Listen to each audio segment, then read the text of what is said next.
Hello students, जो हमारा chemistry का फर्स्ट चैप्टर है केमिकल रिएक्शन एंड इक्वेशन, उसका कुछ पार्ट हम क्लास में डिस्कस कर चुके थे। जो पार्ट हमने क्लास में डिस्कस नहीं किया इस चैप्टर का, वो अभी हम डिस्कस करेंगे। तो जो हमारा नेक्स्ट टॉपिक है वो है how we can make a chemical reaction more informative. हम किसी केमिकल रिएक्शन को कैसे ज़्यादा इन्फॉर्मेटिव बना सकते हैं। तो ये मेथड्स दिए हुए हैं कि अगर हम ये वाली कैरेक्टरिस्टिक्स हैं रिएक्टेंट या प्रोडक्ट की स्पेसिफाई कर दें तो रिएक्शन ज़्यादा इन्फॉर्मेटिव बन जाएगी। For example physical state. एक तो आपको सिंपल रिएक्शन दे रखी है, बेरियम क्लोराइड प्लस में sodium sulphate gives barium sulphate plus में सोडियम क्लोराइड। अब अगर हमें इसको ज़्यादा इन्फॉर्मेटिव बनाना है तो हम फिजिकल स्टेट मेंशन कर सकते हैं रिएक्टेंट और प्रोडक्ट की। देखो इनकी फिजिकल स्टेट हमने मेंशन कर दी कि जो बेरियम क्लोराइड है वो एक्वस है, सोडियम सल्फेट भी एक्वस है, बेरियम सल्फेट सॉलिड स्टेट में है, सोडियम क्लोराइड एक्वस स्टेट में है। तो इससे हमें ज़्यादा इन्फॉर्मेशन मिली ना रिएक्शन के बारे में। सेकेंड है mention the precipitate form if any. अगर रिएक्शन में कहीं प्रेसिपिटेट बने हुए हैं तो हम उनको मेंशन कर दें। अब इस रिएक्शन में देखो हमने मेंशन कर दिए पीपीटी। इसका मतलब हमें पता चल गया कि बेरियम सल्फेट के प्रेसिपिटेट बने हुए हैं। ज़्यादा इन्फॉर्मेशन मिली हमें इस रिएक्शन के बारे में। नेक्स्ट है मेंशनिंग चेंज इन कलर। अभी जो रिएक्शन है अगर इसमें कोई कलर चेंज हो रहा है और वो हम मेंशन कर दें तो रिएक्शन के बारे में हमें ज़्यादा इन्फॉर्मेशन मिलेगी। देखिए बेरियम क्लोराइड है कलरलेस था, सोडियम सल्फेट सॉल्यूशन भी कलरलेस, लेकिन जो बेरियम सल्फेट बना उसके वाइट कलर के पीपीटी बने और सोडियम क्लोराइड कलरलेस। तो पहले के कंपैरिजन में हमें ज़्यादा इन्फॉर्मेशन मिली ना रिएक्शन के बारे में।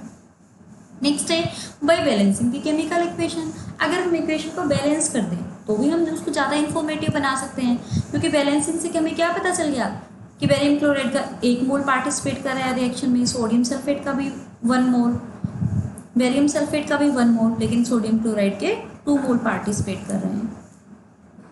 नेक्स्ट है बाय मेंशनिंग हीट चेंज। अगर किसी रिएक्शन में हीट चेंज हो रही है तो उसको हम मेंशन कर दे तो भी रिएक्शन ज़्यादा इन्फॉर्मेटिव बन जाएगी। या फिर हम रिएक्शन की कंडीशन जैसे कि टेम्परेचर, प्रेशर, कैटलिस्ट, ये सब मेंशन कर दें।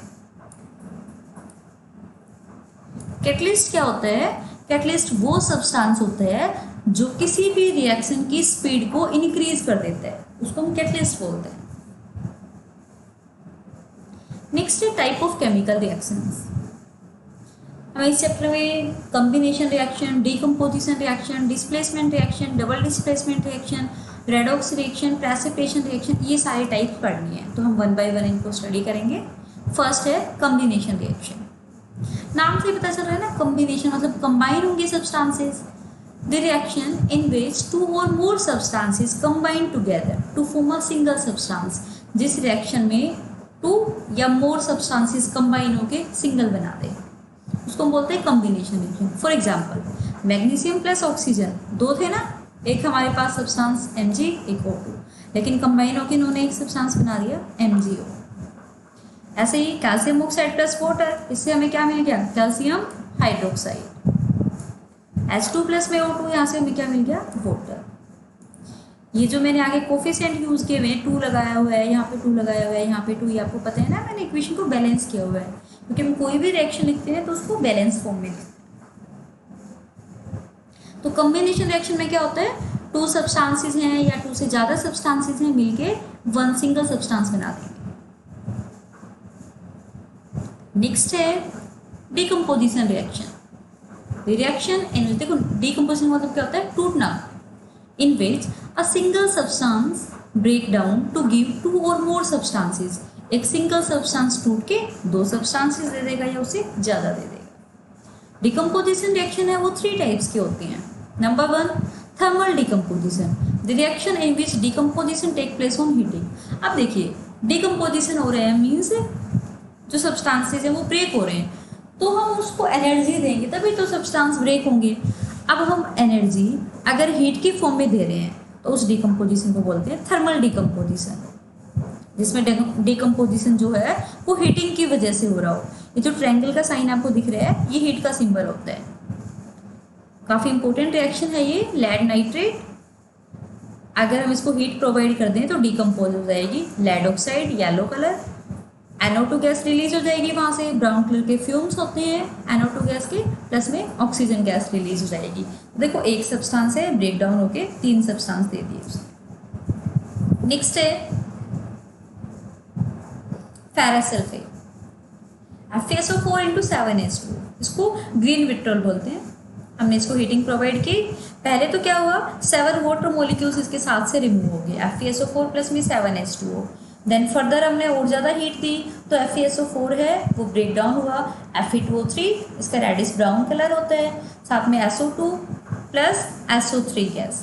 जो SO2 गैस है सल्फर डाइऑक्साइड गैस है, उसकी बर्निंग सल्फर लाइक स्मेल होती है। देखो ये जो हम रिएक्शन पढ़ रहे हैं, जितने भी एग्जाम्पल पढ़ रहे हैं, सारे एग्जाम्पल आपको लर्न होने चाहिए, ये रिएक्शन आपके एग्जाम में पूछी जाती है। नेक्स्ट है पोटेशियम क्लोराइड KClO3, अगर इसकी हम हीटिंग कर दें MnO2 के प्रेजेंस में तो किस में ब्रेक डाउन होगा ये KCl प्लस में O2।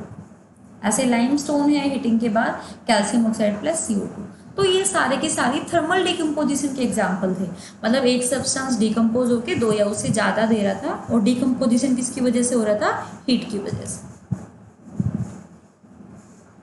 नेक्स्ट है इलेक्ट्रोलाइटिक डिकम्पोजिशन, मीन्स डिकम्पोजिशन कब होगा, जब हम इलेक्ट्रिक करंट पास करेंगे। The reaction in which decomposition take place on passing electric current through the aqueous और molten form of substance. For example water है, water में से हमने इलेक्ट्रिक करंट पास किया तो वाटर का ब्रेक डाउन हो गया हाइड्रोजन गैस प्लस में ऑक्सीजन गैस में। NaCl है, NaCl में से इलेक्ट्रिक करंट पास किया तो ब्रेक डाउन हो गया NaCl का Na प्लस में Cl2। थर्ड है फोटो डिकम्पोजिशन रिएक्शन और फोटोलिसिस। फोटो का मतलब होता है सनलाइट, जिसमें डिकम्पोजिशन है वो सनलाइट के प्रेजेंस में हो। फॉर एग्जाम्पल AgCl है, वाइट कलर होता है, सनलाइट में इसको रख देंगे तो Ag ग्रे कलर में कन्वर्ट हो जाएगा ये, प्लस में Cl2 गैस रिलीज हो जाएगी।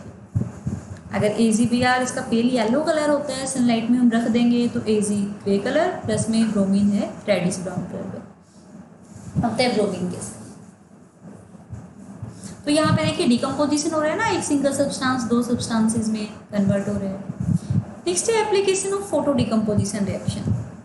Photo decomposition reaction is used in black and white photography. तो आपसे एग्जाम में पूछ लेते हैं कि फोटो डिकम्पोजिशन रिएक्शन का कोई आप एप्लीकेशन बताइए डेली लाइफ में। तो जो ब्लैक एंड वाइट फोटोग्राफी होती है उसमें फोटो डिकम्पोजिशन रिएक्शन यूज होती है। नेक्स्ट है decomposition reaction are opposite of combination reaction. काफ़ी बार पूछते हैं एग्जाम में कि जो डिकम्पोजिशन रिएक्शन है वो कॉम्बिनेशन रिएक्शन के अपोजिट कैसे होती है। बिकॉज इन कॉम्बिनेशन रिएक्शन आपको पता है, कॉम्बिनेशन रिएक्शन में क्या होता है, 2 और मोर सब्सटेंसेस कंबाइन होकर सिंगल सब्सटेंस में कन्वर्ट होते हैं। और डिकम्पोजिशन रिएक्शन में क्या होता है, एक सिंगल सब्सटेंस है वो ब्रेक डाउन होके 2 या मोर सब्सटेंसेस में कन्वर्ट हो जाएगा। तो एक दूसरे के रिवर्स हुई ना कॉम्बिनेशन एंड डिकम्पोजिशन रिएक्शन।